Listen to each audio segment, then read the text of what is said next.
HSLS na području grada Bjelovara i Bjelovarsko-bilogorske županije zbija redove nakon potresa stranke, pa je tako izabrano novo vodstvo gradskog HSLS-a, kojeg mahom čine mladi ljudi, nova lica na političkoj sceni, a u stranku se ponovno aktiviralo nekoliko starih poznatih liberala iz 90-ih koji su osnivali tu stranku u gradu Bjelovaru.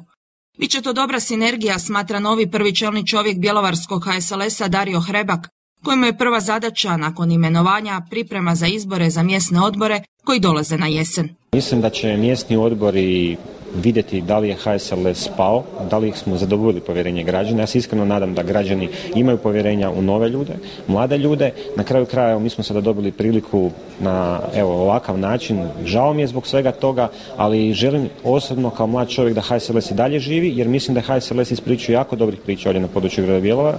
Mislim da je na neki način HSLS zaslužan i za nekakav razvoj grada Bjelovara, to sigurno.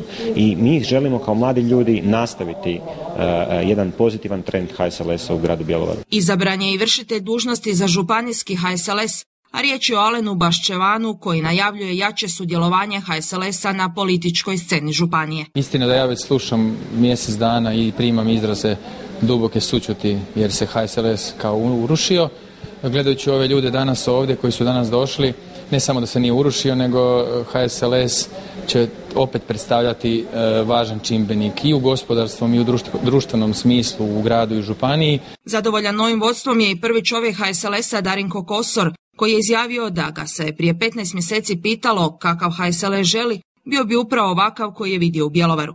HSLS se riješio utega koji su opterećivali stranku, kaže Kosor, a novi mladi i pošteni ljudi kreću u podizanje rejtinga te stranke. Pustimo sad parlamentarne i lokalne, oni su daleko, mi ćemo izaći na izbore u svim mjesnim odborima u gradu Bjelovaru i to će biti prvi test novog HSLS-a u gradu Bjelovaru, a pošto će ga voditi mladi ljudi, ja očekujem jako puno, jer i da nije došlo do ovog razlaza sa ovih 30 članova, mi smo morali promijeniti vodstvo u Bjelovaru jer se ova stara generacija potrošila i mladi su trebali doći ovako i onako. Neizbježno je bilo upitati predsjednika HSLS-a što misli o trenutnoj situaciji bivše stranačke kolegice Đurđe Adlešić. Ja mislim da je najbolje da napravite jednu križaljku, jedan rebus pa da građani Bjelovara pogađaju gdje je, šta je i šta je rekla. Hoće li se onda one vaše pretpostavke u stvari da ostaje na mjestu potpredsjednice vlade? Pa nekako mi se čini da to je loše za HDZ, pa da će HDZ sprašiti tog mjesta. Hoće li to doista biti tako, pokazat će vrijeme, a ono što sigurno donosi je vruća politička jesen. A na izbornu skupštinu HSLS-a